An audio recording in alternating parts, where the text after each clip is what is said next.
ونستعينه ونستغفره ونؤمن به ونتوكل عليه ونعوذ بالله من شرور أنفسنا ومن سيئات أعمالنا من يهده الله فلا مضل له ومن يضلله فلا هادي له ونشهد أن لا إله إلا الله وحده لا شريك له ونشهد أن سيدنا وسندنا وحبيبنا وحبيب ربنا ومحبوبنا ومحبوب ربنا ومولانا محمدا عبده ورسوله أما بعد فأعوذ بالله من الشيطان الرجيم بسم الله الرحمن الرحيم لتجدن أشد الناس عداوة للذين آمنوا اليهود والذين أشركوا ولتجدن أقربهم مودة للذين آمنوا الذين قالوا إنا نصارى ذلك بأن منهم قسيسين ورهبانا وأنهم لا يستكبرون صدق الله مولانا العظيم وبلغنا رسوله النبي الكريم الأمين قال الله تبارك وتعالى في شان حبيبه صلى الله تعالى عليه وسلم إن الله وملائكته يصلون على النبي يا أيها الذين آمنوا صلوا عليه وسلموا تسليما اللهم صل على سيدنا ومولانا محمد وعلى آل سيدنا ومولانا محمد وأصحاب سيدنا ومولانا محمد وبارك وسلم الصلاة والسلام عليك يا رسول الله الصلاة والسلام عليك يا حبيب الله الصلاة والسلام عليك يا رحمة للعالمين وعلى آلك وأصحابك يا شفيع المذنبين حمد و صلاة کے بعد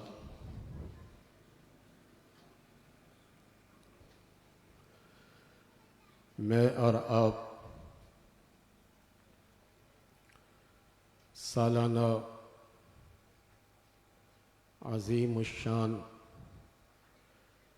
محفل میلاد نبی صلی اللہ تعالی علیہ واصحابہ وسلم میں بیٹھے ہیں. جیسا کہ ہمارے اور آپ سب کے علم میں ہے کہ اس محفل پاک کا انعقاد انجمن تاجران گلشن بہار مارکیٹ کی طرف سے ہر سال انتہائی شان و شوکت کے ساتھ محفل ہوتی ہے.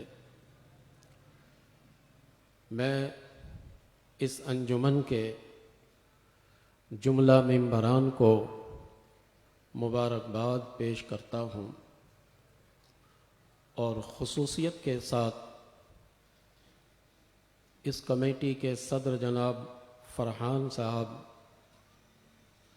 اور جتنے لوگ مالی طور پر، جسمانی طور پر، جس اعتبار سے بھی ان کے ساتھ تعاون کیا، میری دعا ہے کہ اللہ تبارک و تعالی ان کے تعاون کو قبول فرمائے اور اسے سرمایہ آخرت بنائے۔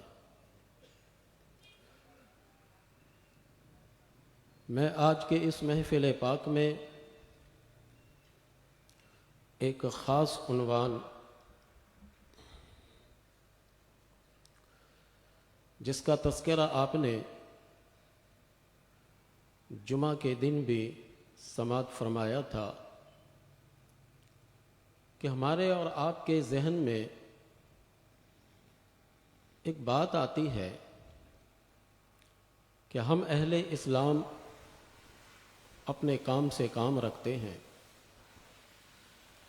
نمازیں پڑھتے ہیں، قرآن پاک کی تلاوت کرتے ہیں، اپنے پیارے آقا و مولا جناب احمد مجتبی محمد مصطفیٰ صلی اللہ تعالی علیہ وآصحابہ وسلم کی سنت مبارکہ پر عمل کرتے ہیں، تو آخر یہود و نصارہ ہمارے خلاف کیوں ہوتے ہیں؟ کیونکہ ہم تو اپنا کام سے کام رکھتے ہیں،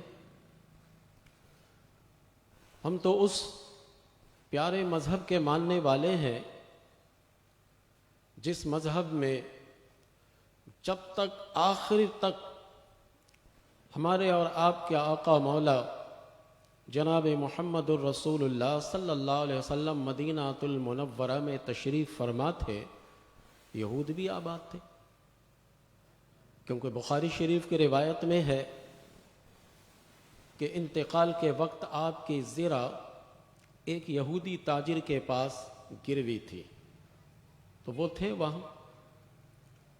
یہ تو ہمارا اسلام امن و سلامتی کا پیغام دیتا ہے اور ہم بیجا کسی کو چھیڑتے بھی نہیں ہیں، لیکن ہمارا اور آپ کا ایک مشاہدہ ہے، اور اس وقت مسئلہ فلسطین کی وجہ سے ہم اس مشاہدہ کو بنظر غائر دیکھ رہے ہیں کہ یہود و نصارہ ہمارے خلاف کس قدر آگے ہیں۔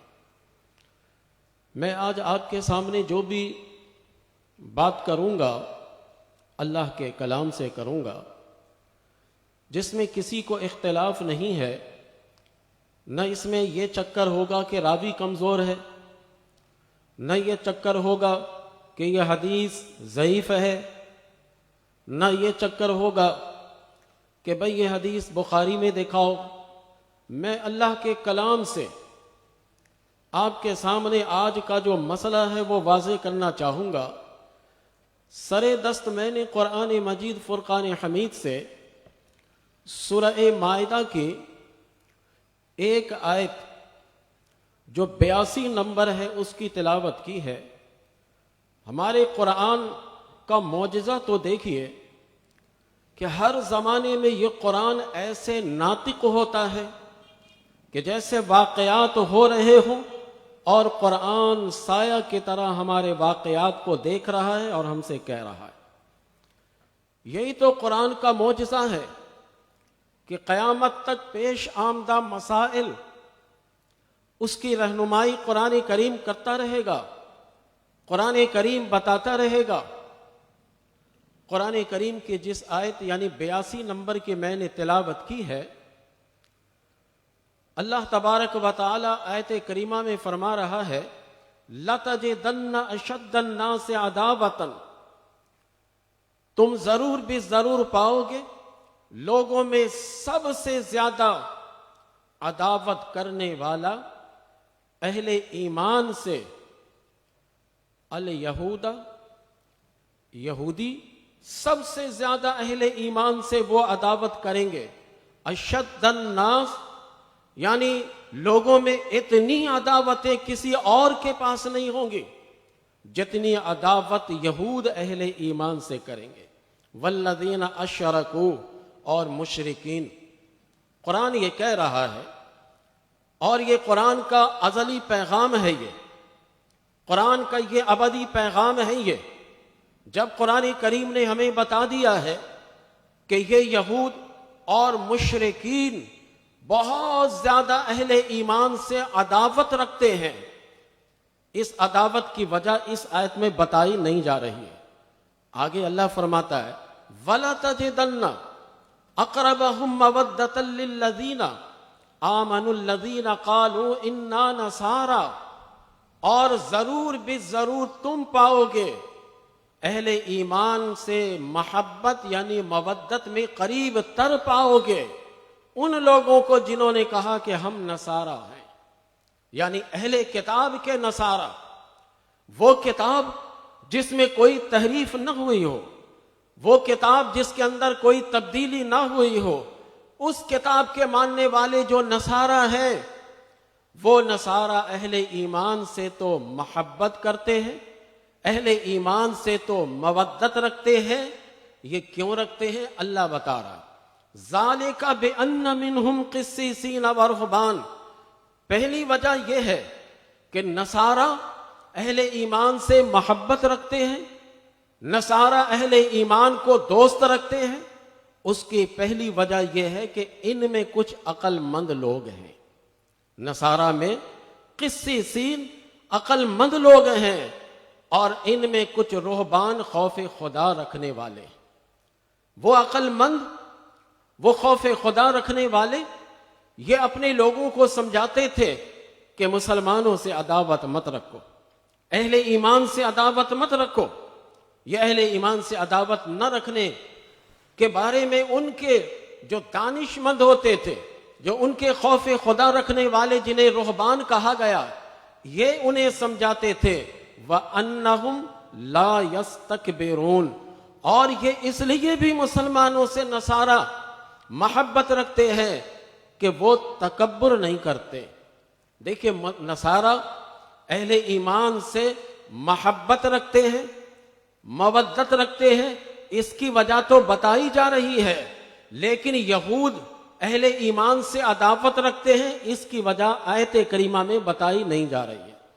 اس کی وجہ یہ ہے کہ یہود ایک دو وجہ سے نہیں، کثیر وجہ سے اہل ایمان سے عداوت رکھتے ہیں، جن میں سے ایک مرکزی وجہ یہ ہے کہ اہل یہود کا کہنا تھا کہ ہمارے دین کی تم پیروی کر لو، تم ہمارے دوست ہو، ہمارے دین کو چھوڑ کر اگر تم یہ سمجھتے ہو، ہمارے دین کو اگر چھوڑ کر تم یہ سمجھتے ہو کہ ہم تمہیں دوست رکھیں گے، نہیں، تم اگر اپنے دل کو کاٹ کر ہتھیلی میں ہمارے سامنے پیش بھی کر دو گے، جب بھی ہم تم سے دوستی نہیں رکھیں گے، لیکن اگر تم یہ چاہتے ہو کہ ہم تمہیں دوست رکھیں تو ہمارے دین کی پیروی کرو۔ وَلَن تَرْضَىٰ، سورہ بقرہ میں اللہ تعالیٰ فرماتا وَلَن تَرْضَىٰ عَنْكَ الْيَهُودُ وَلَا النَّصَارَىٰ حَتَّىٰ تَتَّبِعَ مِلَّتَهُمْ، محبوب یہ کبھی بھی آپ سے یہود و نصارہ یہ راضی نہیں ہوں گے جب تک کہ آپ ان کے دین کی پیروی نہ کر لیں، یعنی یہودی کو کبھی بھی آپ راضی نہیں کر سکتے۔ اہل نصارہ جسے کہتے ہیں وہ اہل کتاب والے، یہ تو راضی ہو سکتے ہیں کیونکہ ان کی کتاب میں لکھا ہے کہ امت محمدیہ کی شان کیا ہے، وہ سمجھتے۔ لیکن آج کل کا نصارہ جیسے امریکہ ہے، یہ اگر یہودیوں کی حمایت کر رہا ہے، ان کی تائید کر رہا ہے، تو یہ اہل کتاب کے نصارہ نہیں ہے، یہ تحریف شدہ کتاب کے نصارہ ہیں۔ یہ ان کو خود اپنے مذہب کے بارے میں نہیں پتا، ان کو اپنے انجیل کے بارے میں نہیں پتا کہ اس کی کتاب انجیل میں اہل ایمان سے متعلق کیا لکھا ہوا ہے۔ اللہ تبارک و تعالیٰ نے قرآن پاک میں صاف لفظوں میں فرما دیا کہ وَلَن تَرْضَىٰ عَنْكَ الْيَهُودُ وَلَا النَّصَارَىٰ حَتَّىٰ تَتَّبِعَ مِلَّتَهُمْ، اے پیارے محبوب، یہ یہود و نصارہ کبھی بھی آپ کی پیروی نہیں کریں گے، آپ سے راضی نہیں ہوں گے جب تک کہ آپ ان کے دین کی پیروی نہ کر لیں، جب تک کہ آپ ان کے ملت کی پیروی نہ کر لیں۔ اب اے قرآن، تجھی سے ہم پوچھنا چاہتے ہیں کہ ان کی ملت ہے کیا؟ یہ جس ملت کی طرف ہمیں اور آپ کو بلانا چاہتے ہیں اور جس ملت کی طرف یہ بلا کر ہم سے راضی ہوں گے، اے قرآن تو ہی ہمیں بتا دے کہ وہ ملت ہے کیا۔ آئیے ذرا سا میں قرآن پاک کے چند اوراق کو الٹتا ہوں، چند آیات کے بارے میں آپ کو بتاتا ہوں کہ ان کی ملت کیا ہے۔ نبی کریم علیہ السلام جب ہجرت کر کے مدینۃ المنورہ پہنچے تو وہاں پر یہود کے 3 قبائل تھے۔ آدھی آبادی مدینہ منورہ کی یہودیوں کی تھی، 3 قبائل وہاں پر تھے، ایک تھا بنو قینقاع، ایک تھا قریظہ اور ایک تھا ابو نذیر۔ یہ 3 قبائل یہود کے مدینۃ المنورہ میں تھے۔ اب ان کا آپس میں یہ طریقہ کیا تھا ذرا وہ سنیے۔ یہ آپس میں اپنے آپ کو برتر اور دوسرے کو کمتر سمجھتے تھے، اعلیٰ ذات اور نچلی ذات، اس قسم کی بات یہ کیا کرتے تھے۔ یعنی ابو النذیر یہ اپنے آپ کو اعلیٰ ذات والے سمجھتے تھے اور بنو قریظہ کو یہ کمتر سمجھتے تھے، جس کے نتیجے میں بنو قریظہ کا ایک شخص اگر بنو نذیر کے ایک شخص کو قتل کر دے تو اس کے دیت وہ مکمل دیتا تھا، کیونکہ بنو نذیر یہ اعلیٰ ذات والے تھے۔ ان کا قانون میں سمجھانا چاہ رہا ہوں، یہ اعلیٰ ذات والے اپنے آپ کو کہلاتے تھے۔ اگر بنو قریظہ کا ایک شخص بنو نذیر کے کسی شخص کو قتل کرتا تو اس قتل کے عوض میں مکمل دیت اسے دینا پڑتا تھا۔ مکمل دیت جو ہمارے اسلام میں 100 اونٹ ہے، ایک مرد کی دیت، عورت کی دیت 50 اونٹ ہے۔ مکمل دیت کا وہ مطالبہ کرتے، لیکن اگر اس کے برعکس ہوتا، بنو نذیر کا کوئی شخص بنو قریظہ کی کسی شخص کو قتل کر دیتا تو نصف دیت کا وہ حقدار ہوتا تھا۔ نبی کریم صلی اللہ علیہ وسلم جب مدینہ منورہ میں پہنچے اور آپ تک یہ بات آئی تو آپ نے انہیں بلایا اور بلا کر کہا کہ بھئی جان تو جان ہے، چاہے بنو قریظہ کے اندر جان ہو یا چاہے بنو نذیر کے اندر جان ہو، جان تو جان ہے، یہ نصف اور مکمل کی بات تم نے کہاں سے لے آئے؟ وہ کہنے لگے نہیں اے محمد صلی اللہ علیہ وسلم، ہم بنو نذیر اعلیٰ ذات والے ہیں، ہماری اہمیت ہے۔ ایک بات یہاں پر روک کر یہیں سے پھر میں آگے بڑھوں گا، ایک ابہام جو یہ بات سننے کے بعد ہمارے اور آپ کے ذہن میں آئے گا اس کو دور کرتا ہوں۔ ہمارے اسلام میں بھی اعلیٰ اور کمتر کی بات ہے۔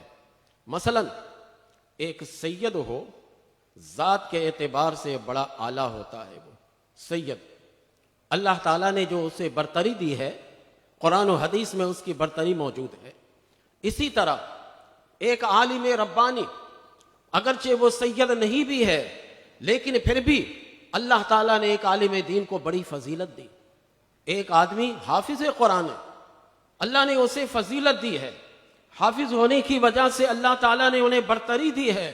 یہ فضیلت، یہ برتری ذات پات جو وہ لوگ کیا کرتے تھے اس اعتبار سے نہیں ہے۔ میں اس کو مثال دے کر آپ کو سمجھاتا ہوں۔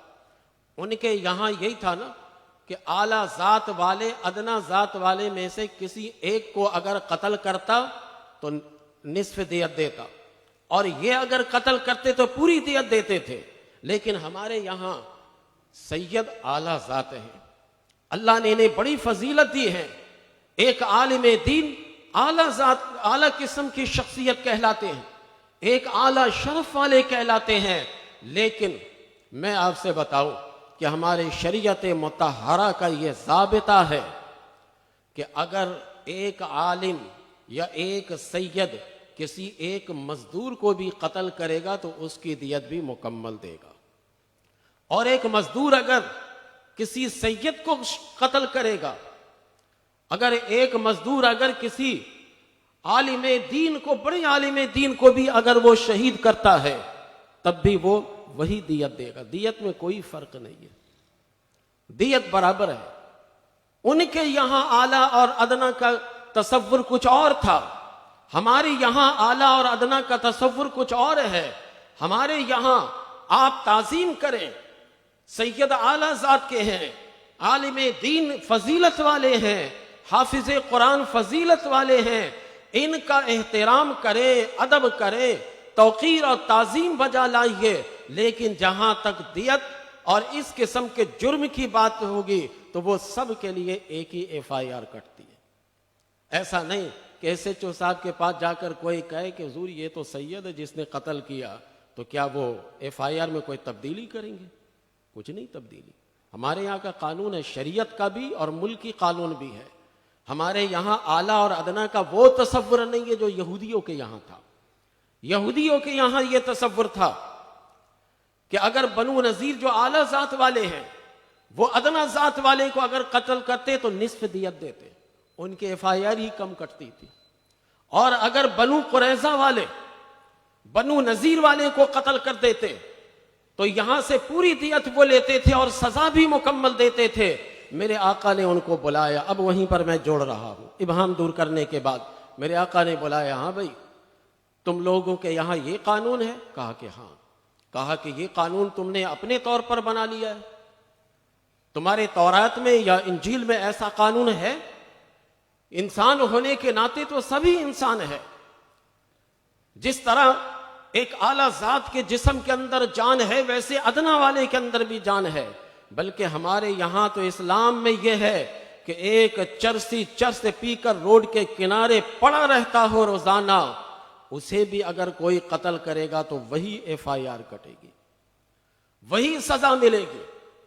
اسی عدالت میں لے جا کر کوئی کھڑا ہو کر یہ نہیں کہے گا جج صاحب یہ تو چرسی تھا، معاشرے میں تو اس کا کوئی مقام نہیں تھا، گھر والوں نے بھی نکال دیا تھا، نہیں، یہ کوئی بات نہیں سنی جائے گی۔ میرے آقا نے جب ان کو بتایا تو بڑا برا لگا، ان کو یہودیوں کو بڑا برا لگا۔ اللہ تعالیٰ قرآن میں کہتا ہے سورہ مائدہ میں، اِنَّا أَنزَلْنَا التَّوْرَاةَ فِيهَا هُدًى وَنُورٌ، بے شک ہم نے تورات اتاری، فِيهَا هُدًى وَنُورٌ، اس کے اندر ہدایت بھی ہے اور نور بھی ہے۔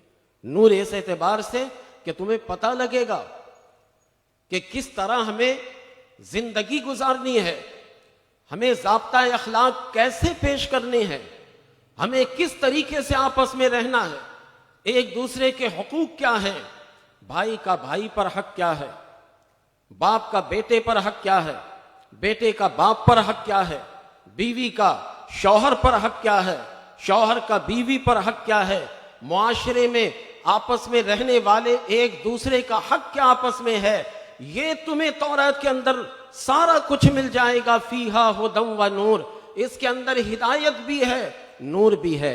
یحکم بہ النبیون الذین اسلموا للذین ہادوا، اسی تورات کی روشنی میں انبیاء فیصلہ کیا کرتے تھے، وہ انبیاء فیصلہ کرتے تھے جو اللہ کے اطاعت میں اپنی گردن جھکا دیتے تھے۔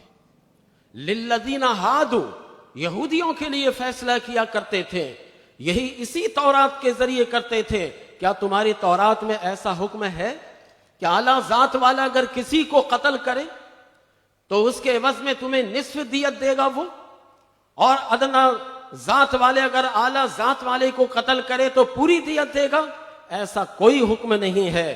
والربانیون والاحبار بما استحفظوا من کتاب اللہ، اور اللہ تعالیٰ سے ڈر رکھنے والے اور اللہ سے زہد و تقوی رکھنے والے، اور جنہیں اللہ نے تورات کی حفاظت پر مامور کیا تھا، یہ سب اسی تورات کی روشنی میں تو فیصلہ کرتے تھے۔ وَكَانُوا عَلَيْهِ شُهَدَاءَ، اور اس پر تم سب گواہ ہو۔ یہ میں نے تمہاری تورات پڑھی نہیں، لیکن میں تمہاری تورات کی بات اس لیے کر رہا ہوں کہ نبی ساری کتابوں کا پہلے سے حافظ ہوتا ہے۔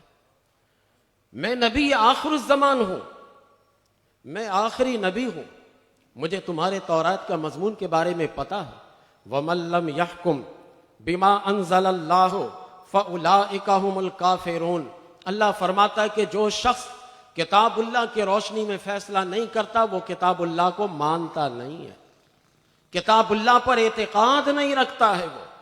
لیکن جو کتاب اللہ کی روشنی میں فیصلہ کرتا ہے تو وہ کتاب اللہ پر اعتقاد بھی رکھتا ہے اور کتاب اللہ کے فیصلے کو مانتا بھی ہے۔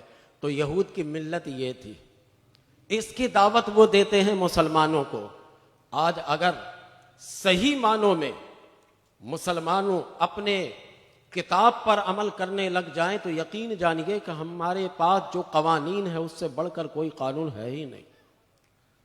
ہم پھرے ایک یہودی نسل، اس نے 9 آبادیاتی علاقے اس نے فروغ دیا، باقاعدہ یہ بصرہ اور کوفہ میں گیا، جا کر اس نے عربی کی تعلیم حاصل کی، اس نے وہاں فقہ کی تعلیم حاصل کی، قرآن کریم کا ترجمہ سیکھا، احادیث کریمہ کی شرح سیکھی اس نے، اور پھر مسلمانوں میں گھس کر مسلمانوں کو ورغلانے کے لیے خود مسلمان عالم بن کر سامنے آیا۔ اچھا، یہ ہم فرے کا جو اعتراف ہے کوئی اس کو سمجھ نہیں سکا تھا۔ میرے پاس وہ بک موجود ہے۔ وہ شخص خود بعد میں بتانے لگا کہ مسلمان کتنی جلدی بیوقوف بن جاتا ہے۔ ہم مسلمانوں کے لبادے میں آ کر مسلمانوں کو تباہ کر رہے تھے، بصرہ میں پڑھتے تھے، کوفہ میں ہم نے تعلیم حاصل کی۔ اس نے یہ کہا کہ ہمارے یہاں باقاعدہ یہود و نصارہ نے ایک الگ سے کمیٹی بنائی ہوئی ہے جو باقاعدہ قرآن اور حدیث کا ریسرچ کرتے ہیں، وہ اور قرآن و حدیث کے ریسرچ کر کے اس کے اندر سے جو پیاری پیاری باتیں ہیں وہ لے لیتے۔ پیاری باتیں اس کے اعتبار سے یہ ہے کہ جو اس کے عقیدے کے خلاف نہ ہو، اور ہمارے یہاں پھر قانون بنا دیتے ہیں۔ اور ہم پھرے وہ خود اعتراف کرتے ہوئے کہنے لگا کہ ہم نے بھی اس میں کافی اپنا حصہ ملایا، اور قرآن و حدیث اور بالخصوص حضرت عمر رضی اللہ تعالی عنہ کے دور خلافت کے سنہرے واقعات میں نے اس کمیٹی کے سامنے پیش کی اور کہا کہ یہ قانون بناؤ۔ جب بغداد میں یہی لوگ، ہلاکو خان یہی لوگ تھے، سب مل کر جب بغداد میں حملہ آور ہوئے تو وہاں سے مسلمان سائنسداں کی اتنی کتابیں لاد کر اپنے گاڑی پر لے کر گئے کہ اس وقت لوگ دیکھنے والے حیران تھے کہ مسلمانوں کے ایک مدرسہ جامعہ نظامیہ میں اتنی کتابیں، بڑا حیران تھا وہ۔ ان کتابوں کو لے کر گئے، انگلش میں ترجمہ کیا، اور جہاں پر مسلم سائنسدان تھے ان کا فرضی نام وہاں شامل کیا تاکہ مسلمان کا نام سائنس میں نہ آنے پائے۔ یہ بڑی تحریف ہوئی ہے ماضی میں، مسلمانوں کے اس مقام تک پہنچایا گیا ہے، ایسے نہیں۔ 100 سالہ وہ پروگرام بناتے ہیں، تب ان یہودیوں کا جو مذہب اور ملت ہے اس کی طرف ہمیں دعوت دے رہے ہیں، کیا وہ اس مذہب کی طرف تو ہم تم سے راضی ہو جائیں گے۔ آج کا یہود و نصارہ بھی اس وقت تک راضی ہم سے نہیں ہوگا جب تک کہ ہم ان کی ہاں میں ہاں ملانا شروع نہ کریں۔ ملت کی پہلی بات آپ نے سن لینا کہ انسان کو انسانیت کے برابر نہیں رکھ رہے تھے، کسی کو تو کم تر سمجھتے تھے، کسی کو اعلیٰ تر سمجھتے تھے۔ ان کی ملت کا ایک اور حصہ ہے، ان کے شریعت کے احکام بہت سارے ہیں، ایک میں بتاتا ہوں، رجم۔ حضرت عبداللہ ابن عمر رضی اللہ تعالی عنہما، مسلم شریف کتاب الحدود کے اندر یہ حدیث ہے۔ حضرت عبداللہ ابن عمر رضی اللہ تعالی عنہما کہتے ہیں کہ ایک یہودی اور ایک یہودیہ کو نبی کریم علیہ الصلوۃ والسلام کی بارگاہ میں مدینہ منورہ میں لایا گیا۔ حضور ان دونوں نے زنا کیا ہے اور یہ دونوں شادی شدہ ہیں۔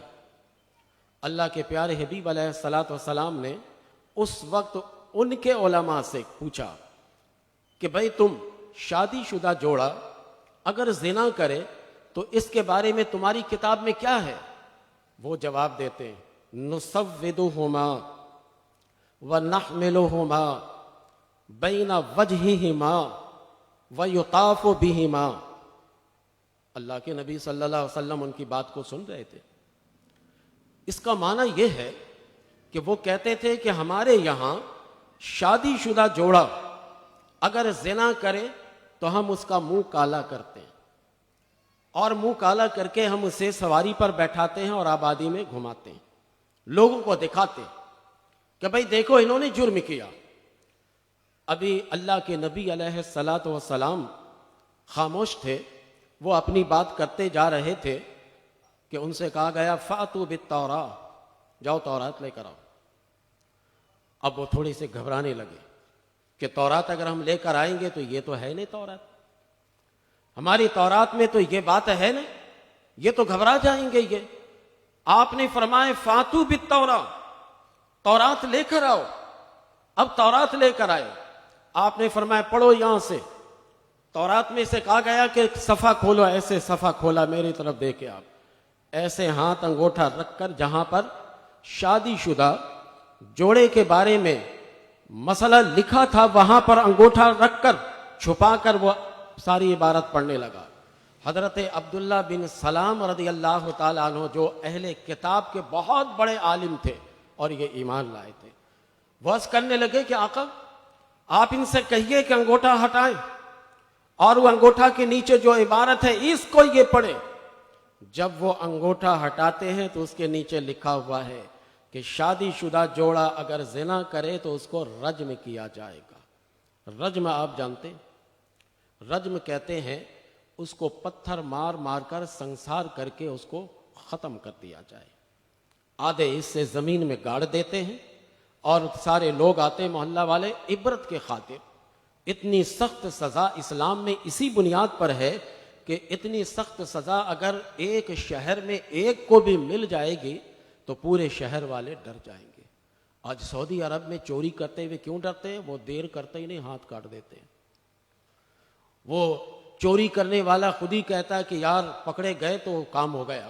یہاں دھڑالے سے چوری اس لیے کرتے ہیں، بلکہ چوری سے آگے ڈکیتی اور رہزنی اس لیے کرتے ہیں کہ اسے پتہ ہے کہ ہم نے تو چھوٹ جانا ہے.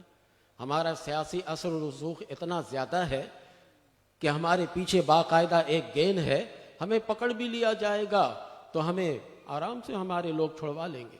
قانون جہاں سخت ہوتا ہے وہ معاشرہ امن والا بنتا ہے. قانون جہاں سخت ہوتا ہے وہ معاشرہ امن کا گہوارہ بن جاتا ہے. حضرت عبداللہ ابن عمر رضی اللہ تعالی عنہما کہتے ہیں کہ اللہ کے پیارے حبیب علیہ الصلوۃ والسلام نے فرمایا کہ ہاتھ ہٹاؤ وہاں سے اور پڑھو تمہاری عبارت میں کیا ہے. ہاتھ ہٹا کر جب وہ پڑھنے لگا تو اس کی کتاب میں بھی یہی لکھا ہوا تھا، الشیخ والشیخۃ اذا زنیا فرجموہما نکالا من اللہ واللہ عزیز حکیم.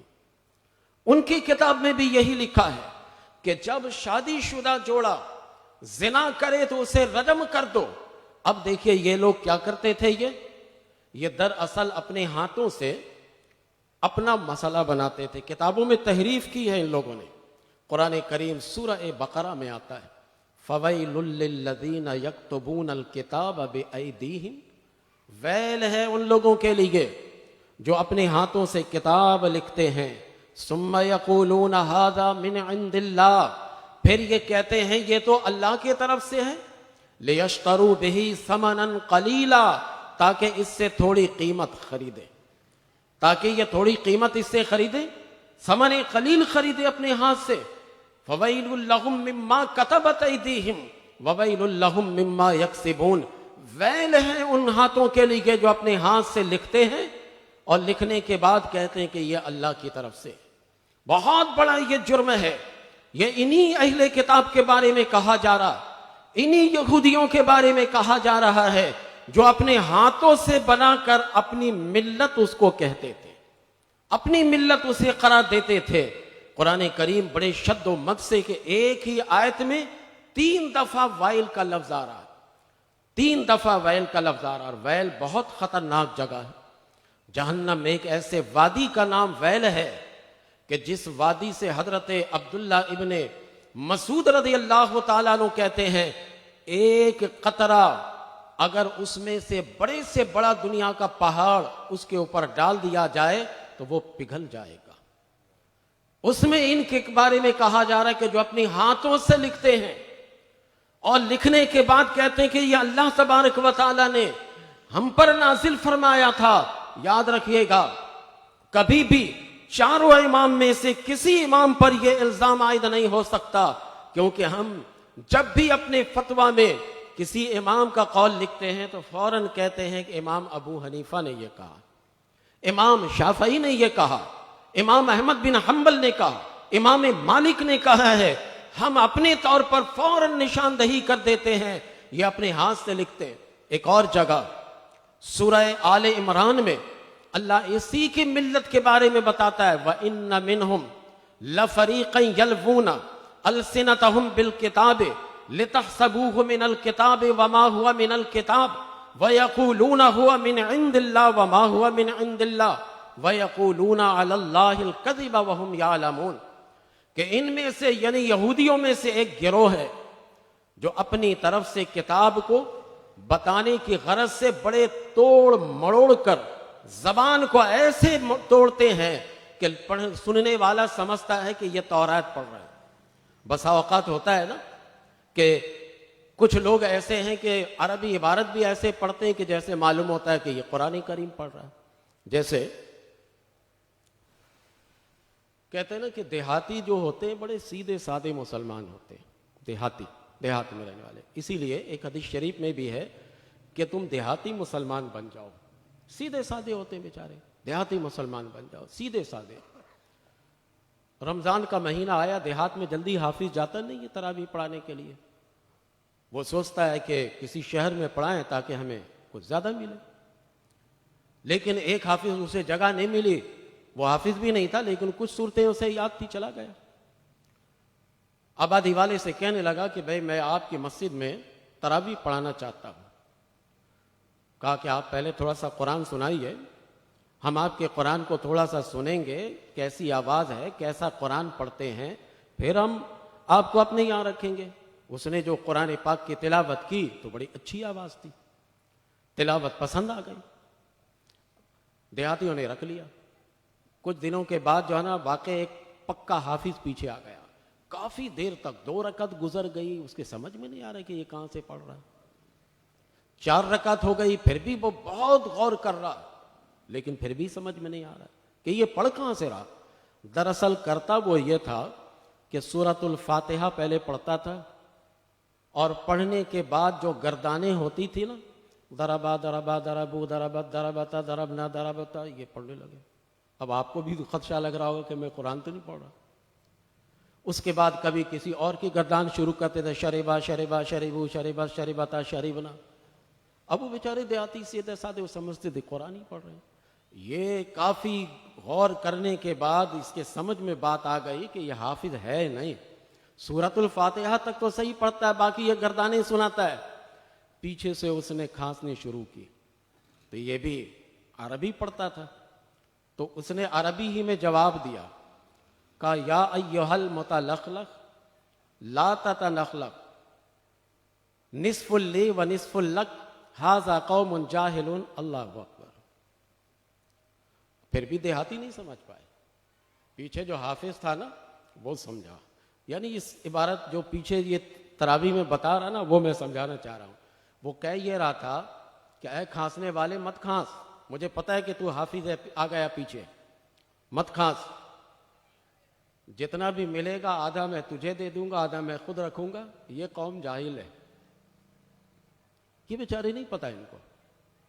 اب اسی طرح سے حرکت یہودی کرتے تھے، زبان کو توڑ مڑوڑ کر ایسے انداز میں اپنی باتوں کو پڑھتے تھے کہ لوگ سمجھتے تھے کہ یہ تورات پڑھ رہے ہیں، یہ انجیل کا حکم پڑھ رہے ہیں، یہ اپنے طور پر توڑ مڑوڑ کر پڑھتے تھے۔ اللہ نے بڑی مذمت کی، وَإِنَّ مِنْهُمْ لَفَرِيقًا يَلْوُونَ أَلْسِنَتَهُمْ بِالْكِتَابِ لِتَحْسَبُوهُ مِنَ الْكِتَابِ وَمَا هُوَ مِنَ الْكِتَابِ۔ یہ اپنی زبانوں کو موڑتے ہیں اور موڑ کر کتاب کی تلاوت اس طرح کرتے ہیں کہ جیسے لوگ خیال کریں کہ یہ کتاب ہے، وَمَا هُوَ مِنَ الْكِتَابِ، حالانکہ یہ کتاب نہیں ہے۔ وَيَقُولُونَ هُوَ مِنْ عِنْدِ اللَّهِ، اور کہتے تھے کہ یہ اللہ کی طرف سے ہے، وَمَا هُوَ مِنْ عِنْدِ اللَّهِ، لیکن یہ اللہ کی طرف سے نہیں تھا۔ وَيَقُولُونَ عَلَى اللَّهِ الْكَذِبَ وَهُمْ يَعْلَمُونَ، یہ اللہ پر جان بوجھ کر جھوٹ کہتے تھے، جان بوجھ کر اللہ پر افترا کرتے تھے۔ یہ ہے ان کی ملت کا دوسرا نمونہ، جس ملت کی طرف ہمیں اور ہمارے نبی صلی اللہ علیہ وسلم سے کہتے تھے کہ اے محمد صلی اللہ علیہ وسلم آپ ہماری ملت کی طرف آ جائیے، یہ ان کی ملت ہے، تحریف شدہ ملت ہے ان کی، کہ یہ اللہ کے احکام کو بدل دیا کرتے تھے۔ جب ان کے یہاں کوئی بڑا جرم کیا کرتا تھا تو اس جرم پر وہ معمولی سی سزا دے کر ختم کر دیتے تھے، لیکن اگر کوئی غریب جرم کرتا تھا تو اسے باقاعدہ طور پر تورات کی روشنی میں سزا دیتے تھے. یہ ہے نا المیہ. اسی ملت کی طرف وہ ہمیں بلا رہے ہیں, اور ہم سے اور آپ سے عداوت اور اہل اسلام سے عداوت کی وجہ یہی ہے, اصل مقصد یہی ہے کہ آپ ان کی ملت کی طرح اپنے ملت کو بھی مسخ کر دیجئے اور ان کی ملت کی آپ پیروی کرنے لگ جائیے, تب تو وہ ہم سے راضی ہوں گے, ورنہ کبھی وہ ہم سے راضی نہیں ہوں گے. تو رجم کا مسئلہ میرے آقا علیہ الصلوۃ والسلام نے فرمایا کہ تم ہاتھ ہٹاؤ, یہاں سے انگوٹھے ہٹاؤ. جب انگوٹھے کو ہٹایا گیا تو وہاں دیکھا رجم کا حکم موجود ہے. نبی کریم علیہ الصلوۃ والسلام نے فرمایا کہ تم کو رجم کیا جائے گا, تمہاری کتاب میں رجم کا مسئلہ موجود ہے, لیکن تم رجم سے انکار کر رہے ہو. نبی کریم علیہ الصلوۃ والسلام نے جب یہ فیصلہ کیا تو مدینہ کے یہودیوں کو بڑا برا لگا. عداوت کی یہ دوسری وجہ ہے.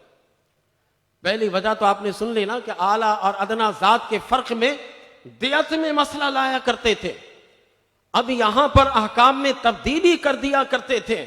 یہودیوں کو بڑا برا لگا کہ یہ محمد عربی صلی اللہ علیہ وسلم مدینہ المنورہ میں آ کر تو ہمارا مسئلہ ہی خراب کر دیا.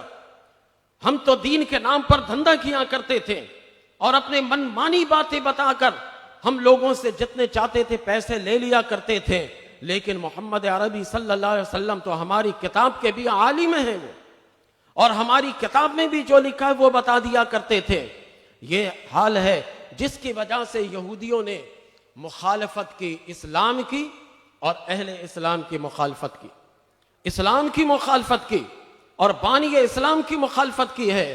اب یہ دوسری وجہ ان کی مخالفت کی ہے, تو کیا ہم ان کے ملت کے اس طرح پیروی شروع کر دیں, ہم ان کے ملت کی طرف اس طرح مائل ہو جائیں کہ جب چاہیں اپنے احکام کو بدل دیں وہ, جب چاہیں وہ تبدیلی کر دیں وہ؟ یہ کبھی نہیں ہو سکتا. تیسری وجہ ان کے ملت کی دیکھیے کہ ان کے ملت ہے کیا. ہماری ملت میں ایسا کچھ بھی نہیں ہے, سب کے لیے قانون برابر ہے, سب کے لیے برابر ہے. حج وداع کہہ لیجئے, نبی کریم صلی اللہ علیہ وسلم نے جو آخری حج فرمایا وہی آخری حج تھا, وہی اول حج بھی تھا. اس موقع پر ایک مسئلہ درپیش ہوا. ایک عورت نے کچھ سامان چوری کیا. آپ کو پتہ ہے کہ وہ ابتدائی دور تھا اسلام کا, ابھی بہت سے تعلیم و تربیت کی ضرورت تھی انہیں. ایک خاتون نے جس کا نام اتفاق سے فاطمہ تھا, اس نے سامان چوری کیا. اب لوگ آپس میں بات کرنے لگے کہ چور کا تو ہاتھ کاٹا جاتا ہے. جہاں یہ مسئلہ نبی کریم صلی اللہ علیہ وسلم تک پہنچے گا تو آپ بغیر رو رعایت کے کہیں گے کہ اس کا ہاتھ کاٹ دو. اب کیا کیا جائے؟ سفارشی ڈھونڈنے لگے. کوئی مل جائے سفارشی, کوئی ہماری شفاعت کر دے نبی کریم صلی اللہ علیہ وسلم کی بارگاہ میں. تو مختلف روایتیں آتی ہیں. ایک روایت میں ہے کہ اسامہ بن زید رضی اللہ تعالی عنہ, ان کے پاس لوگ صحابی آئے اور آ کر کہنے لگے, اے اسامہ, اللہ کے نبی علیہ الصلوۃ والسلام تم کو بہت چاہتے, بہت پیار کرتے تم سے. اللہ کے نبی صلی اللہ علیہ وسلم نے حضرت اسامہ سے ایک موقع پر فرمایا تھا جو بخاری میں موجود ہے, انت مولانا, اے اسامہ تم میرے پیارے ہو. مولانا کا کئی معنی ہے, اس میں سے ایک معنی یہ ہے کہ اے اسامہ تم میرے پیارے ہو. ان لوگوں نے سوچا کہ نبی کریم علیہ الصلوۃ والسلام کے بڑے عزیز ہیں یہ, انہی سے کہا جائے کہ جا کر ان کے بارے میں سفارش کر دیں. حضرت اسامہ بن زید رضی اللہ تعالی عنہ آئے اور آ کر نبی کریم صلی اللہ علیہ وسلم کی بارگاہ میں عرض کرنے لگے, حضور جلال میں آ گئے. قانون خدا بندی کو توڑنے کی بات آ جائے تو کسی کی بات میرے آقا نہیں سنتے. اپنی ذاتی بات ہوتی ہے تو عفو درگزر سے کام لیتے ہیں, لیکن جہاں اللہ کے قانون کی بات آتی ہے, اللہ تبارک و تعالیٰ کے احکام کی بات آتی ہے, وہاں پر میرے نبی صلی اللہ علیہ وسلم کسی کی رو رعایت نہیں کرتے. آپ نے فرمایا کہ اسامہ خاموش ہو جاؤ. کیا تم ایسے جرم کے بارے میں تم مجھ سے سفارش کر رہے ہو کہ تم سے پہلے کی قوم یہود و نصارہ اسی وجہ سے ہلاک ہو گئی کہ جب ان کے بڑے جرم کرتے تھے تو معمولی سزا دے کر ان کو چھوڑ دیا جاتا تھا. لیکن ان کے غریب طبقہ کے لوگ اگر جرم کرتے تھے تو انہیں بڑی سزائیں ملتی تھی تورات اور انجیل کے مطابق. میں کبھی یہ نہیں کروں گا. اے اسامہ سنو، اس وقت یہ چوری کرنے والی فاطمہ مخزومیہ ہیں. اگر اس وقت چوری کرنے والی میری فاطمہ میری بیٹی ہوتی، جب بھی میں ہاتھ کاٹنے کا حکم دیتا. یہ حجت تمام کر دی آپ نے. قانون سب کے لیے برابر ہے، قانون سب کے لیے برابر. یہ ہے ملت اسلام اور وہ ہے ملت یہود کہ معمولی سزا دینے کے بعد اسے چھوڑ دیتے تھے. رجم میں منہ کالا کر کے سواری پر بیٹھا کر آبادی میں گھما دیتے، کہتے ان کی سزا ہو گئی. لیکن غریب اگر کوئی جرم کرتا ہے اسی ٹائپ کا تو اسے رجم کر دیتے تھے. ہماری ملت ملت اسلامیہ اس قسم کی نہیں ہے. ہم سے کبھی بھی وہ راضی نہیں ہوں گے جب تک کہ ہمیں ان کی پیروی نہ کریں. تیسری عداوت کی وجہ یہ ہے کہ یہ لوگ بڑے سرکش تھے، بڑے فسادی تھے یہ، اور یہ فساد میں مسلمانوں کو بھی گھسیٹنا چاہتے تھے. ایک طرف مشرکین عرب سے یہ مسلمانوں کے خلاف ساز باز کیا کرتے تھے، اور دوسری طرف چاہتے تھے کہ مسلمان ہمارے ساتھ مل کر مشرکین کے خلاف چلے. اللہ کے پیارے حبیب علیہ الصلوۃ والسلام نے میثاق مدینہ کے نام پر ایک معاہدہ بھی بنایا تھا. ہمارا اسلام بڑا امن پسند ہے، اگر آپ اپنے مذہب کو نہ چھوڑیں تو ہمارے اسلام میں عفو و درگزر بہت زیادہ ہے. ہمارے اسلام میں ہر وہ راستہ جس سے فساد روکا جاتا ہے. بڑے سے بڑا کام بھی ہو جاتا ہے. جب بھی فساد روکنے کے لیے ہمارے اسلام میں بڑا کام کر دیا جاتا ہے. فتاوی رضویہ میں کتنا مسئلہ آپ کو ملے گا. اعلی حضرت امام اہل سنت مولانا شاہ احمد رضا خان فاضل بریلوی رحمۃ اللہ تعالی علیہ نے کئی مسئلے لکھے کہ اس زمانے میں بھی چاند کا مسئلہ ہوتا تھا. آج تو جدید دور ہے، جب بھی چاند کا مسئلہ ہو رہا ہے، اور اس زمانے میں تو یہ جدید دور تھا بھی نہیں، پھر بھی بڑا چاند کا مسئلہ رہتا تھا. تو ایک دفعہ واقع یقین کے ساتھ ایسا ہوا کہ چاند نظر آیا نہیں تھا، لیکن اعلان کر دیا گیا تھا ایک روزہ کم ہوا. اب یہ ہوا کہ بھئی ایک روزہ جو کم ہو گیا اس کا کیا بنے گا. کہا دیکھو یہ ایک روزہ کم ہوا ہے، اگر اس کا اعلان کریں گے تو فساد ہوگا. اب جو ہو گیا ہو گیا، بڑا فساد ہو جائے گا. اسلام فساد کو روکنے کے لیے ایک روزے کی قربانی کیسے دلوا رہا ہے، لیکن فساد نہ ہونے دیں. ہمارے ملک پاکستان میں بھی ایام ماضیہ میں ایک چاند میں ایسے ہی ہوا تھا. چاند نظر آیا نہیں تھا، چاند نکال دیا گیا، ایک روزہ ختم ہو گیا. جب ان سے کہا گیا تھا کہ حضور آپ نے ایک روزہ کم کرا دیا، اعلان کر دیجئے میڈیا پر آ کر کہ ایک روزے کی قضا کر لیں. کہا میں اگر یہ کہوں گا نا تو بڑا فساد ہوگا، اور اسلام یہ چاہتا کہ فساد نہ ہو. اسلام اتنا امن پسند ہے، فساد کو کسی صورت سے بھی پسند نہیں کرتا. اتنا بڑا مسئلہ جس سے کہ ایک روزہ آپ کا ختم ہو رہا پھر بھی فساد کی وجہ سے اعلان نہیں کیا گیا. لیکن یہ اہل یہود ہمیں فساد کی طرف بلاتے تھے، ہمیں واویلا کی طرف بلاتے تھے، ہمیں کہتے تھے آؤ ہمارا ہاتھ بٹاؤ. جس کو چاہتے تھے وہ ہاتھ ڈالتے تھے اور فساد کیا کرتے تھے. اللہ تعالیٰ نے قرآن پاک میں ان کے جتنے معاہدات کو ذکر کیا اس میں سے ایک وعدہ ان سے یہ بھی ہے جو ابھی میں آیت بتا رہا ہوں.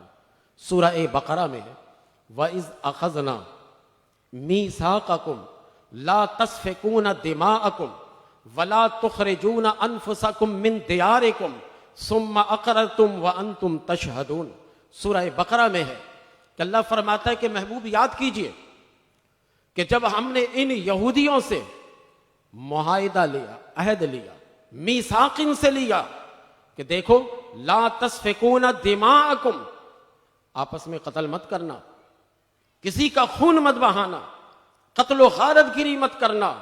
یہ ہم نے ان سے وعدہ لیا، ہم نے ان سے یہ میثاق لیا ان سے کہ خون مت بہانا. اور کیا لیا تھا؟ ہم نے کہا تھا کہ دیکھو اپنی آبادی سے کسی کو نکالنا مت. وَلَا تُخْرِجُونَ أَنفُسَكُمْ مِنْ دِيَارِكُمْ، تم اپنی آبادی سے کسی کو مت نکالنا اپنے آپ میں سے. ثم اقررتم، تم نے تو اقرار بھی کر لیا تھا، تم نے تو اقرار کیا. وانتم تشہدون، تم خود اس پر گواہ ہو. یہ اللہ نے دو وعدے لیے، ایک یہ کہ خون مت بہانا، دوسرا یہ کہ تم اپنی آبادی سے اپنے لوگوں کو مت نکالنا جو تمہاری ملت تمہارے منسوخ شدہ دین پر نہ چلے تو اس کو مت نکالنا. انہوں نے وعدہ کر لیا. وعدہ کرنے کے بعد پھر اگلی آیت میں اللہ فرما رہا ہے ثم انتم ہؤلاء تقتلون انفسکم وتخرجون فریقا منکم من دیارہم. دو کاموں کا ان سے معاہدہ اور وعدہ لیا گیا، دونوں کام یہ کرنے لگے. کیا کام کر رہے تھے؟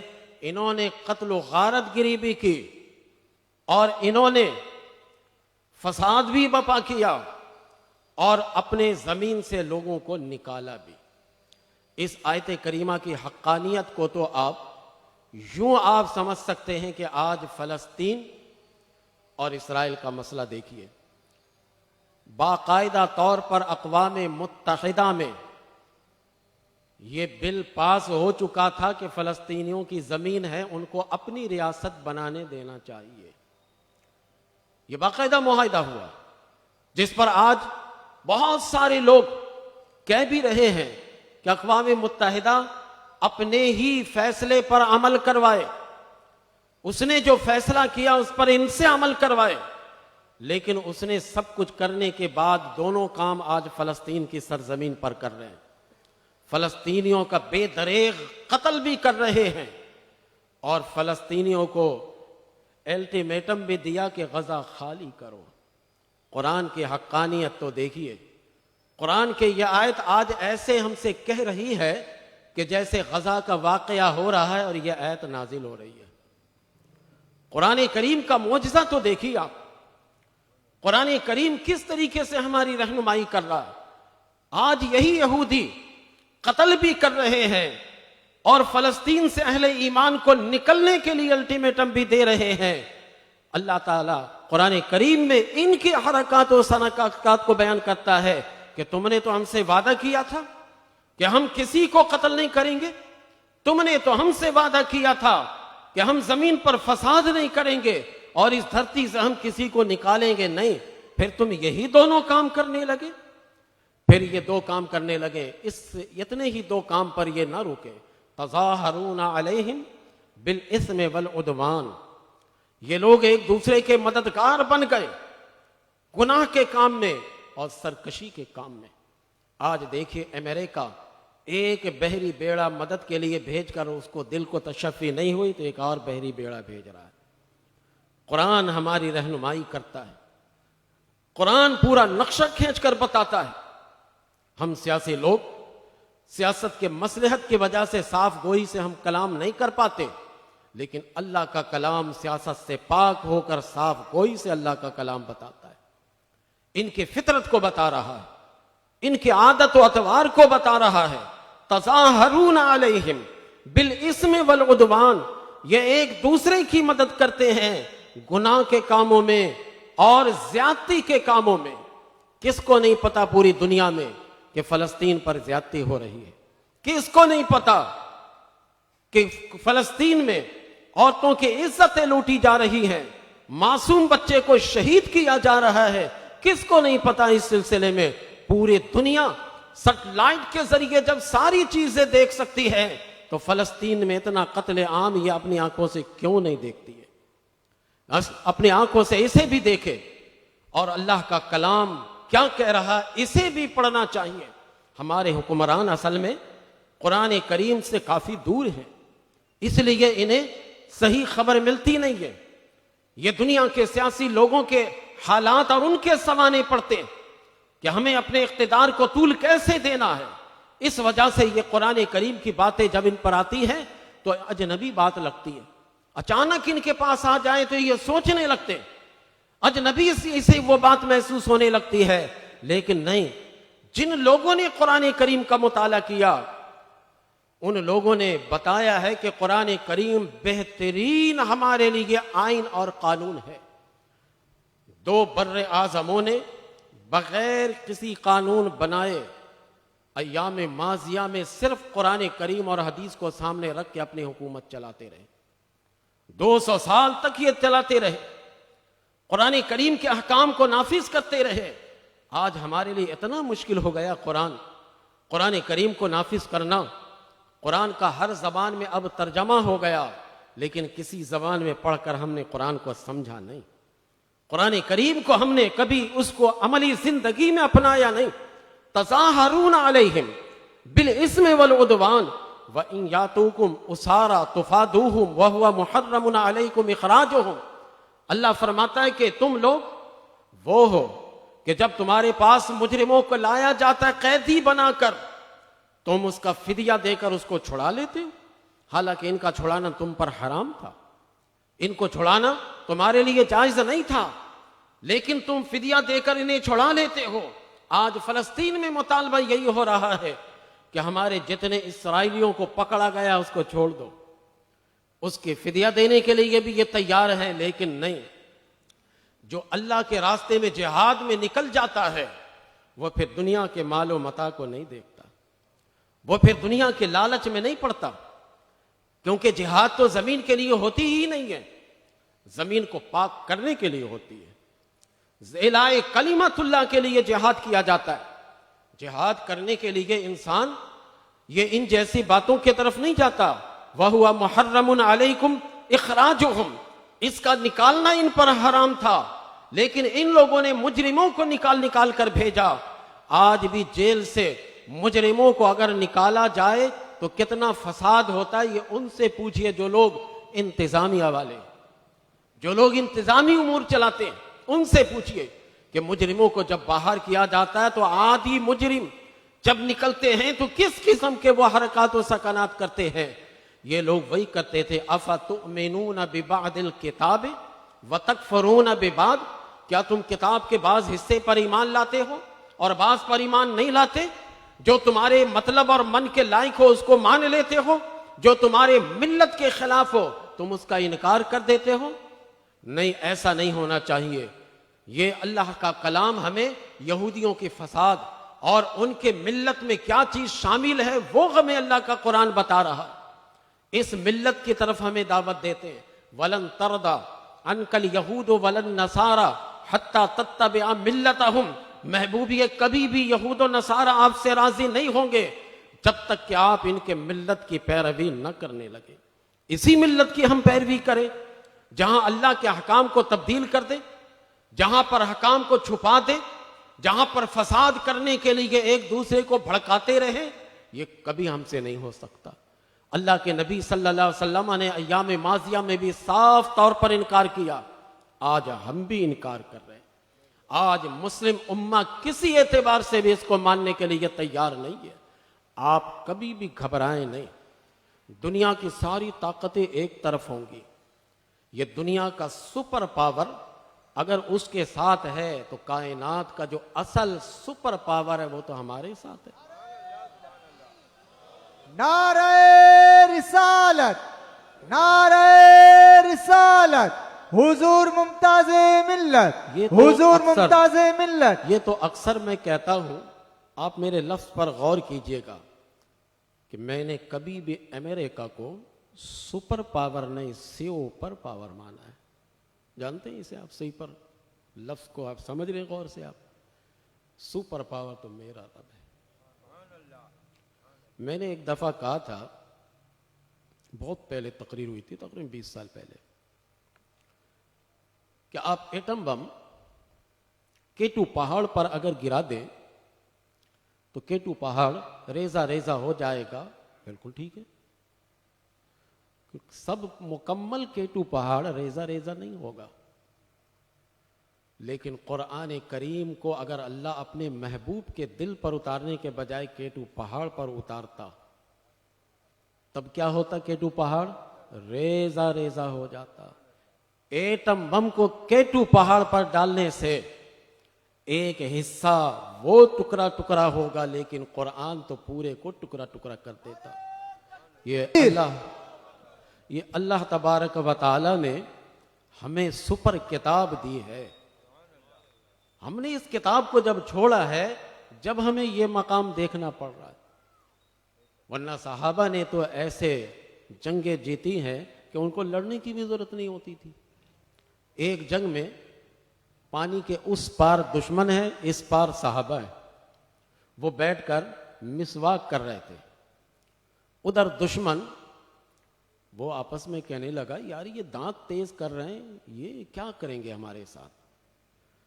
وہ آپس میں بات کرنے کہا کہ یہ تو ہمیں سمجھ میں نہیں آ رہا کہ یہ کیا کر رہے ہیں۔ یہ صرف مسواک کی سنت ادا کرنے پر وہ لوگ بھاگ گئے، مسلمان جنگ جیت گئے۔ یہ آپ دیکھیں ذرا، ہم نے تو اتنی کتاب جو سپر پاور ہے اس کو چھوڑا ہوا ہے، تو آج ہمیں یہ دن جو دیکھنا پڑ رہا ہے دراصل یہ ہمارے کرتوت کے سبب ہے۔ اللہ تبارک و تعالیٰ نے ان کے ملت کی تیسری خرابی بیان کی۔ پہلی خرابی کیا تھی؟ دیت کا مسئلہ۔ دوسری خرابی تھی رجم، یعنی احکام الہی میں تبدیلی اپنی طرف سے لے آتے تھے۔ تیسری خرابی یہ تھا کہ قتل و غارت گیری اور فسادی لوگ تھے، فساد کرنے والے تھے۔ ایک آخری بات بتاتا ہوں، یہودیوں کی جو عداوت ہے وہ آخری بات بتا، سب قرآن کریم سے میں نظریہ دے رہا ہوں، آخری بات سنیے۔ یہ لوگ اللہ کی شان میں بے ادبی کرتے ہیں۔ اللہ کے نبی صلی اللہ علیہ وسلم انہیں منع کرتے، انہیں روکتے، لیکن یہ اللہ کے شان میں بے ادبی کر دیتے۔ ہما شما کی بات کیا ہے؟ ہمارے اور آپ کی بات کیا ہے؟ یہ تو اللہ وحدہ لا شریک کی شان میں بے ادبی کرتے تھے۔ چنانچہ میں دو مقام سے قرآن کی آیت جو یہ اللہ کی شان میں بے ادبی کرتے ہیں اس کے بارے میں بتاتا ہوں۔ لقد سمع اللہ قول الذین قالوا ان اللہ فقیر ونحن اغنیاء۔ یہ یہودی کہتے تھے کہ ہم غنی ہیں، اللہ فقیر ہے۔ یہ سورہ آل عمران میں لقد سمع اللہ قول الذین قالوا ان اللہ فقیر ونحن اغنیاء، کہ اللہ نے ان کے کلام کو سن لیا ہے کہ جو یہ کلام کرتے ہوئے کہتے تھے کہ اللہ تعالیٰ معاذ اللہ فقیر ہے، ہم غنی ہیں۔ یہ دیکھیے، یہ اللہ کی شان میں گستاخی نہیں ہے، یہ ہے ان کی ملت۔ جس کے طرف مسلمان مائل ہوں گے تب یہ راضی ہوں گے، اور کبھی مسلمان ایسا نہیں کر سکتا۔ مسلمان اپنے خون کا آخری قطرہ بہا سکتا ہے، لیکن کبھی اللہ کی شان میں بے ادبی نہیں کر سکتا۔ اب اللہ تبارک و تعالیٰ کے رسول صلی اللہ علیہ وسلم نے ان یہودیوں کو آیت پڑھ کر بتائی، فرمایا یا ایھا الناس انتم الفقراء الی اللہ واللہ هو الغنی الحمید۔ سورہ فاطر میں اللہ تعالیٰ فرماتا ہے یا ایھا الناس، اے لوگو۔ اب ذرا خطاب دیکھیے کہ اللہ تعالیٰ خطاب یا ایھا الذین آمنو کو نہیں کر رہا۔ مسلمان تو یہ عقیدہ ہی نہیں رکھتا، یہ تو ناس عقیدہ رکھتے ہیں، اور وہ یہودی ایسا عقیدہ رکھتے ہیں کہ اللہ فقیر ہے، ہم غنی ہیں۔ یہ جملہ انہوں نے کہا کیوں تھا؟ صحابہ کرام مکہ سے جب ہجرت کر کے مدینہ پہنچے تھے تو ظاہر ہے کہ سارا گھر بار، مال و دولت سب کچھ مکہ میں چھوڑ کر آئے تھے، غربت کی حالت میں مدینہ منورہ پہنچے تھے، تو مسلمانوں کی یہ غربت کو دیکھ کر اللہ پر طنز کرتے تھے۔ یہ ان اللہ فقیر، اللہ تبارک و تعالیٰ کے رسول نے آیت پڑھی کہ سنو، تم یہ کہتے ہو کہ ہمارا رب فقیر ہے، تم غنی ہو۔ میرا رب اعلان کرتا ہے یا ایھا الناس انتم الفقراء الی اللہ، اے لوگو تم سب کے سب اللہ کی طرف فقیر ہو۔ واللہ هو الغنی الحمید، اور وہ اللہ ہی تو ہے جو غنی بھی ہے، بے پرواہ بھی ہے۔ اللہ کے خزانے میں کسی چیز کی کمی نہیں ہے، ساری کائنات تو زمین اور آسمان اللہ تبارک و تعالیٰ کے لیے ہے۔ وَلِلَّهِ خَزَائِنُ السَّمَاوَاتِ وَالْأَرْضِ، زمینوں اور آسمانوں کے خزانے تو اللہ کے لیے ہے۔ جس کے پاس اتنے خزانے ہوں وہ فقیر ہے؟ تمہارے پاس مدینہ کے خزانے ہیں، تم امیر کہلاؤ گے اپنے آپ کو؟ یہ تمہاری بدبختی ہے، یہ اللہ کی شان میں بے ادبی ہے، یہ ان کی ملت ہے۔ ایک اور جگہ یہ اللہ کی شان میں بے ادبی کرتے، سورہ مائدہ میں وقالت الیہود ید اللہ مغلولہ، یہودیوں نے کہا کہ اللہ کا ہاتھ تو گردن سے بندھا ہوا ہے۔ ولا تجعل یدک مغلولۃ الی عنقک، یہ دوسری آیت میں پڑھ رہا ہوں سورہ بنی اسرائیل کے، کہ اللہ تعالیٰ فرماتا ہے کہ دیکھو اپنے ہاتھ کو اپنے گردنوں میں باندھ کر مت رکھو، مطلب یہ ہے کہ کنجوسی مت کرو، بخیل مت بن جاؤ۔ تو یہ انسان کے بخیل ہونے کو بیان کیا جاتا ہے، تو اہل عرب اس طرح سے کہتے ہیں کہ اس کا ہاتھ گردن سے بندھا ہوا ہے۔ ولا تجعل یدک مغلولۃ الی عنقک، اللہ فرماتا ہے کہ اے لوگوں اپنے ہاتھوں کو اپنے گردن سے باندھ کر مت رکھو، بلکہ دین کے راستے میں خرچ کرو، اللہ کے راستے میں خرچ کرو، غریبوں کی مدد کرو، جب بھی حاجت پیش آ جائے اس کی مدد کرو۔ یہ اللہ تبارک و تعالیٰ نے ہمیں بتایا، یہی جملہ یہودیوں نے اللہ کے لیے کہا، یہی جملہ اللہ تبارک و تعالیٰ کے لیے کہا، وقالت الیہود ید اللہ مغلولہ، یہودیوں نے کہا کہ اللہ کا ہاتھ گردن سے بندھا ہوا ہے، معاذ اللہ۔ یہ یہودی کتنے بڑے اللہ کے گستاخ ہیں، یہ ہے ملت یہودی، اس ملت کی ہم پیروی کرنے جائیں۔ اللہ فرماتا ہے کہ سنو، یہ کہتے ہیں کہ اللہ کا ہاتھ گردن سے بندھا ہوا ہے، وقالت الیہود ید اللہ مغلولہ غلت ایدیہم ولعنوا بما قالوا، بلکہ ان کا ہاتھ گردن سے بندھا ہوا ہے اور ان پر لعنت کیا گیا ہے، اس وجہ سے لعنت ہے کہ جو اس نے کہا ہے، یہ اللہ کو سخت ناپسند آیا۔ اتنی بڑی بے ادبی آج بھی یہ یہودی کرتے ہیں، آج کا یہ یہودی جو مسلمانوں کے خلاف نکلا، آج کا یہ یہودی بھی اس قسم کی بے ادبی کیا کرتا ہے۔ اللہ تعالیٰ فرماتا بل یداہ مبسوطتان ینفق کیف یشاء، بلکہ اللہ کے دونوں ہاتھ کھلے ہیں، ینفق کیف یشاء، جس طرح چاہتا ہے اللہ خرچ کرتا ہے، اس کو کوئی بتانے والا نہیں ہے، اس کو کوئی سمجھانے والا نہیں ہے، جس طرح سے چاہتا ہے اللہ تبارک و تعالی خرچ کرتا ہے۔ یہ صاف لفظوں میں یہودیوں کو باور کرا گیا، یہودیوں کو چونکہ عقیدہ بن چکا تھا، بڑا برا لگا۔ اللہ کے پیارے حبیب علیہ الصلاۃ والسلام کی عداوت کی ایک چوتھی وجہ یہ بھی تھی، یہ چوتھی وجہ یہ بھی تھی کہ یہ عداوت کی۔ آخری بات کر کے میں ختم کرتا ہوں، ٹائم میں نے آپ کا زیادہ لے لیا ہے۔ اللہ تبارک و تعالی نے جو ہمیں نبی کریم علیہ الصلاۃ والسلام کی امت بنایا، اس کا جتنا بھی آپ شکرانہ ادا کیجیے گا کم ہے۔ آپ نبی کی امت ہونے پر فخر کریں، لیکن کبھی آپ نے سوچا ہے کہ ہمیں اللہ تبارک و تعالی نے اس نبی آخر الزمان کی امت میں رکھا ہے تو ہماری بھی کچھ ذمہ داری ہوتی ہے، ہمارے اوپر بھی کوئی ذمہ داری عائد ہوتی ہے۔ ہم اس طرح سے بہتے چلے جاتے ہیں، پورے قرآن و حدیث کی باتوں کو مولویانہ گفتگو کہہ دیتے ہیں اور کرتے وہی ہیں جو ہمارا دل چاہتا ہے۔ قرآن اور حدیث اللہ اور اللہ کے رسول کی بات ہے، اس کو آپ مولویانہ گفتگو کہہ کر یوں سے یوں رٹ کر دیتے ہیں آپ، یہ ہماری بد نصیبی ہے۔ بات یہ ہے کہ اس کو بیان کرتا ہے ایک عالم دین، تو عالم دین بیان کرنے والا ہے، کلام اللہ کا ہے۔ ہماری ذمہ داری ہے کہ جن جن برائیوں کو میں نے بیان کیا ہے ان برائیوں سے ہم اپنے آپ کو بچائیں۔ ہمارے دن پھر جائیں گے، ہمارے دن اسلحہ سے نہیں پھریں گے، ہمارے دن جدال و قتال سے نہیں پھریں گے۔ ہمارا اسلام امن سے پھیلا اور آج بھی امن سے دنیا میں چھائے گا۔ ہم تو تلوار اس وقت اٹھاتے ہیں جب مد مقابل آتا ہے۔ بدر اس وقت ہوا کہ جب یہ لوگ مکہ سے نکل کر بدر میں آئے، تب صحابی گئے لڑنے کے لیے۔ غزوہ احد وہ غزوہ اس وقت پیش آیا کہ جب یہ مکہ سے چل کر غزوہ میدان احد میں جمع ہوئے تھے، ورنہ آرام سے رہ رہے تھے۔ ہمارا اسلام تو بڑا امن پسند اسلام ہے، ہمارا مذہب تو بڑا امن پسند ہے۔ ہم اس قسم کی محفل میں جب بیٹھیں تو ایک بات کا ضرور خیال رکھیں کہ ہم تعلیمات اسلامیہ کو اپنائیں، ملت اسلامیہ کو اپنائیں۔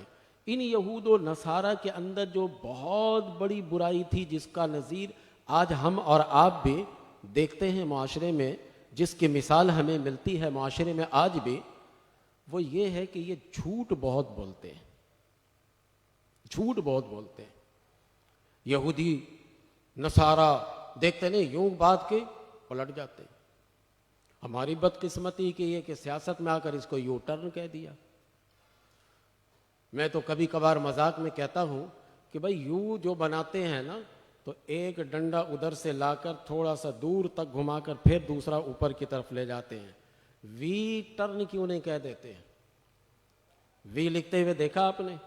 بیچ کا دائرہ بہت چھوٹا سا ہوتا ہے، یوں کھینچا اور یوں اٹھایا.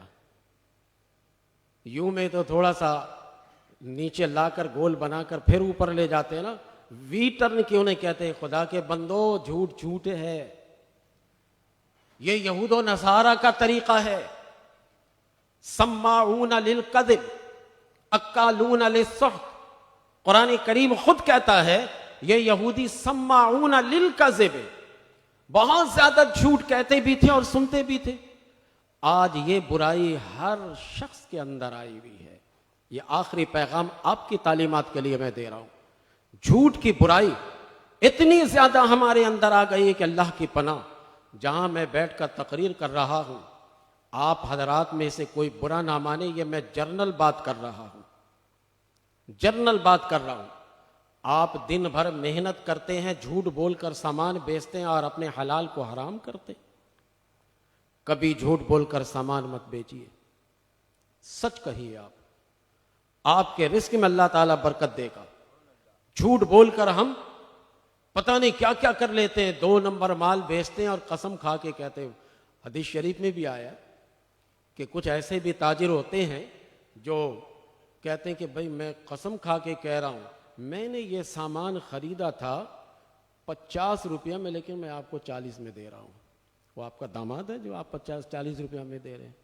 کس خوشی میں 10 روپیہ کا نقصان کر رہے ہیں آپ؟ جھوٹ بول رہے ہیں نا، جھوٹ کہہ رہے ہیں نا. میں نے یہ لفظ اس لیے کہا، میں اگر کہتا کہ آپ کے علاقے کے مسجد کا امام ہے تو امام کو دیتے کم ہے آپ. 50 کا سامان ہوتا ہے تو 60 لیتے ہیں امام صاحب سے، اب وہ بھی احسان جتا کر لیتے ہیں.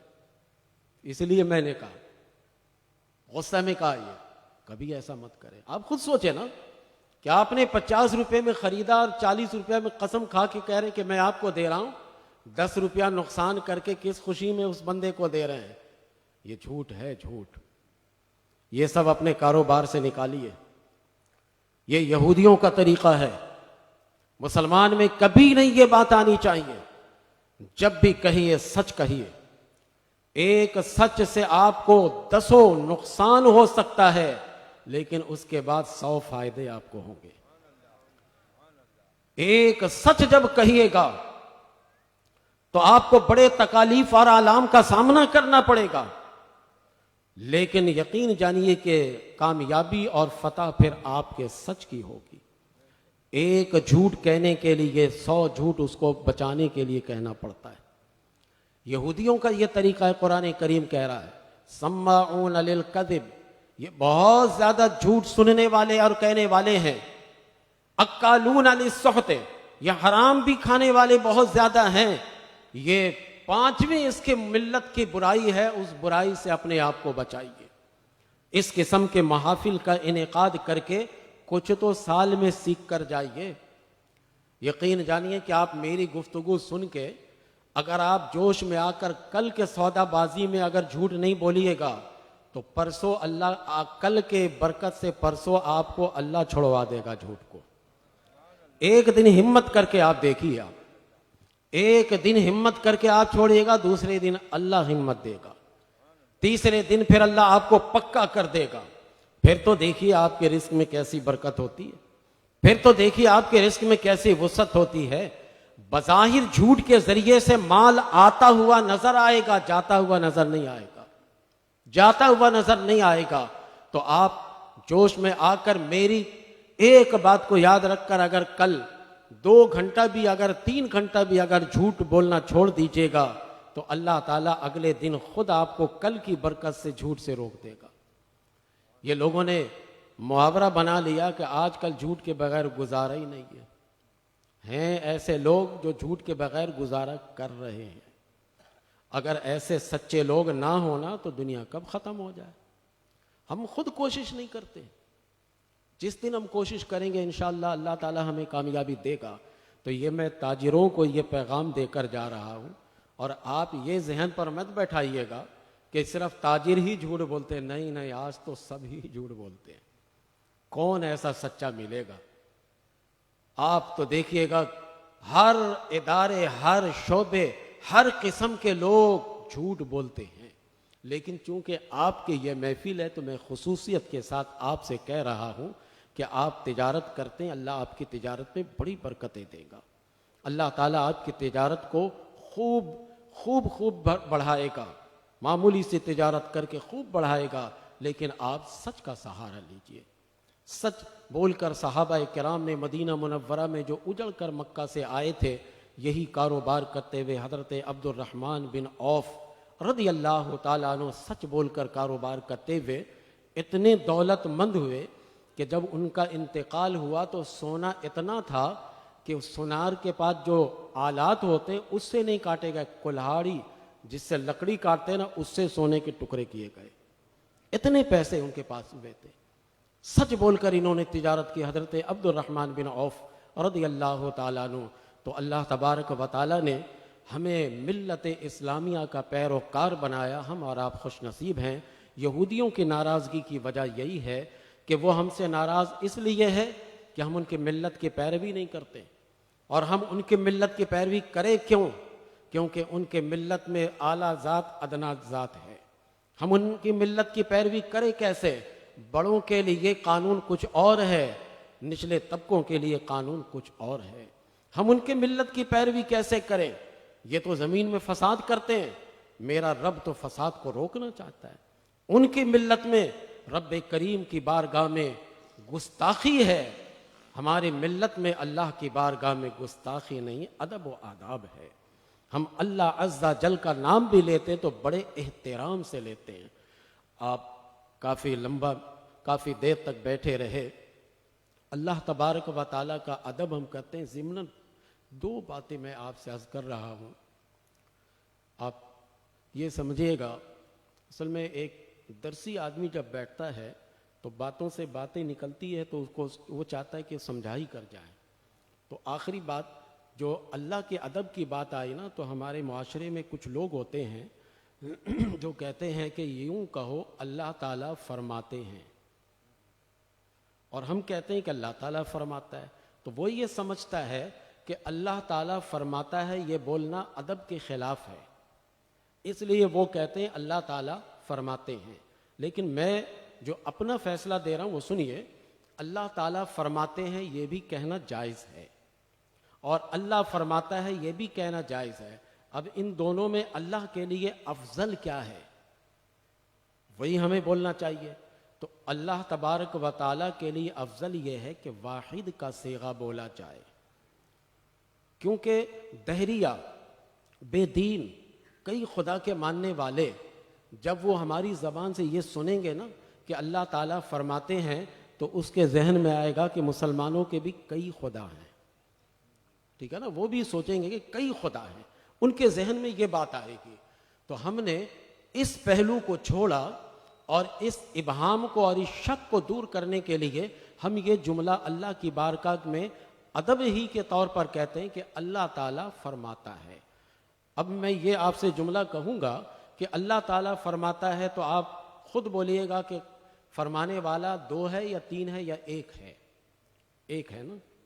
لیکن اللہ تعالیٰ فرماتے ہیں، یہ ابہام پیدا ہوگا ہم میں، آپ میں نہیں، ایسے لوگوں میں کہ جو کئی خدا کے ماننے والے، وہ کہیں گے دیکھو دیکھو مسلمان بھی کہہ رہا اللہ تعالیٰ فرماتے ہیں کئی خدا کی طرف۔ اب یہ ہم اپنے ماں باپ کے لیے کہتے ہیں، والد صاحب فرماتے ہیں، ارے بھائی والد صاحب پر اگر ایسا کوئی اعتراض ہوا تو ہمارے ایمان تھوڑی خطرہ میں پڑے گا، ٹھیک ہے نا۔ ہمارے استاد فرماتے ہیں تو استاد تو کئی ہوتے ہیں، ٹھیک ہے نا، کئی ہوتے ہیں۔ آپ کے والد فرماتے ہیں، ایک آپ کا حقیقی باپ ہے، ایک آپ کا استاد بھی باپ ہے، ایک آپ کا سسر بھی باپ ہے، تو جمع کہنے میں کوئی حرج نہیں۔ باقی جگہ پر جمع کے لفظ بولیں ادب کے طور پر، لیکن ہم اللہ تبارک و تعالیٰ کے لیے اس ابہام اور شرک سے بچنے کی غرض سے کہتے ہیں اللہ فرماتا ہے، اور یہ بھی ادب ہی ہے، بے ادبی نہیں ہے۔ کیونکہ ہم ان لوگوں کو شرک سے بچانے کی خاطر ایسا کہتے ہیں۔ اور وہ ایک بات یہ ہے کہ قرآن میں اللہ نے خود اپنے لیے جمع کا صیغہ استعمال کیا ہے، لیکن اللہ کے حبیب صلی اللہ علیہ وسلم اور صحابہ کرام یہ لوگ واحد کا صیغہ اللہ کے لیے کہتے تھے۔ اب یہ ادب کی بات آئی نا تو بات کلیئر ہو گئی ہمارے اور آپ کے سامنے کہ ہم کہتے ہیں اللہ فرماتا ہے، وہ کہتے ہیں اللہ فرماتے، دونوں صحیح ہے۔ میری بات پر غور کیجئے گا، کل یہ مت کہیے گا کہ شفیع صاحب نے کہا کہ اللہ فرماتے ہیں کہنا ناجائز ہے، نہیں جائز ہے، لیکن افضل اور بہتر کیا ہے؟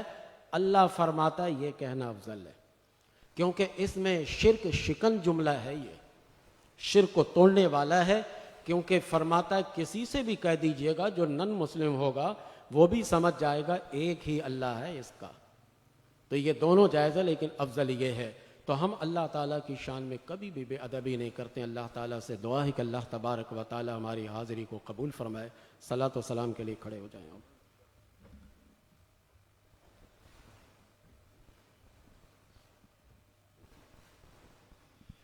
یا نبی سلام علیکہ، یا رسول سلام علیکہ، یا حبیب سلام علیکہ، صلوات اللہ علیکہ،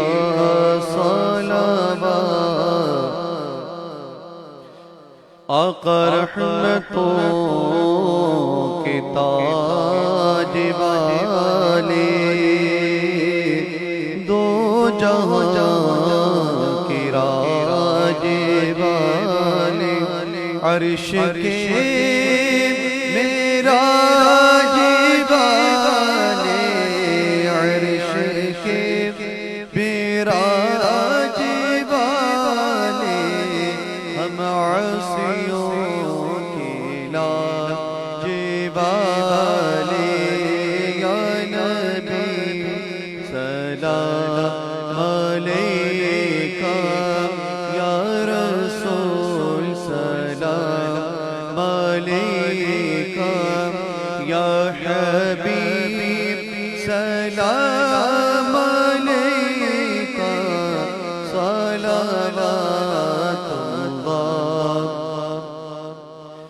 پوری یا رب یہ دعا کر، ہم در آقا پہ جا کر پہلے کچھ نعتیں سنا کر، پہلے کچھ نعتیں سنا کر، پھر کہیں سر کو جھکا کر، یا نبی سلام علیکہ، یا رسول سلام علیکہ، یا حبیب سلام علیکہ، صلوات اللہ علیکہ، صلوات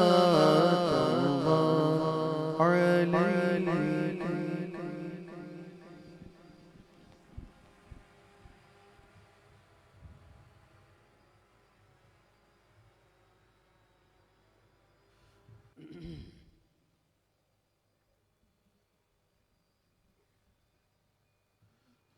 بیٹھ جائیں سب، پہلے شیرنی چار پانچ منٹ میں انتظار کر لیتا ہوں، اس کو بند کر دیجئے، یہ بند،